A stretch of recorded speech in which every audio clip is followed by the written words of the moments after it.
You may have come up with an explanation like this. As the murder rate increases, people may feel anxious. Anxious people seek comfort. Ice cream is a comfort food for many people. People may be turning to ice cream for comfort, thus driving up the ice cream sales. Okay, these examples have been a little ridiculous. Ice cream obviously can't be causing shark attacks, and ice cream probably aren't causing the murder rate to increase either. And while the murder rate causing an increase in ice cream sales does sound reasonable, that probably isn't the case either. Maybe it's just a coincidence. Remember that just because we observe a correlation, it does not mean that one thing is causing another to happen. Or maybe something else outside the two observed variables is causing both of them to increase. This is called a third variable. Our first hypothesis relied on one variable causing the other.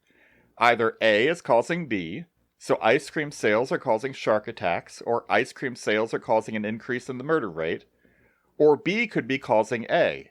Shark attacks could be causing ice cream sales, or increasing murder rates could be causing an increase in ice cream sales. But a third variable looks for some other thing that could be causing both the A and the B to be increasing. This third variable is initially invisible to us. Our job as critical thinkers is to find this and make visible this third variable.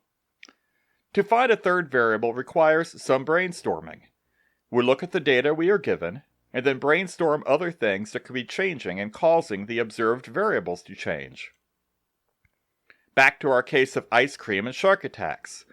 What else could be increasing between May and July that could be causing both ice cream sales to increase and shark attacks to increase? Let's start with the ice cream sales. What could be increasing between May and July that might cause an increase in ice cream sales? An obvious increase in the time period is temperature. As the weather gets warmer, people may want ice cream because the ice cream is cold.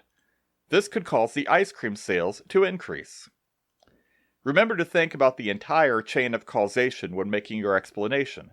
You need to make the connections clear so your reader understands your thought process. What about the shark attacks?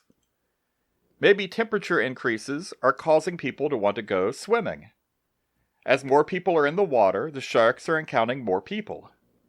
These increased contacts between people and sharks could lead to an increased number of shark attacks.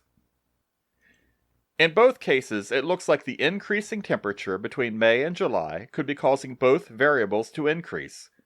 Ice cream sales and shark attacks may not be causing each other. Instead, it is this third variable, increasing temperature, that we discovered through brainstorming that may be causing both trends we observed. When brainstorming ideas for a third variable, it is helpful to come up with as many alternative explanations for each observed variable. Once we have made a list of alternative explanations for each variable, if something shows up on both lists, it could be the invisible third variable we have been looking for. Then we build our new explanation for the relationship between the two variables using this discovered third variable. So let's go back to the correlation between ice cream sales and the murder rate. Let's assume this trend also takes place between May and July. What are all the things that might explain the increase in ice cream sales in that time period? Can any of those also explain the increase in the murder rate in the same period? If so, this may be a third variable. How could you explain how this third variable is causing both rather than the two variables causing each other? Remember to make explicit links in your chain of causation.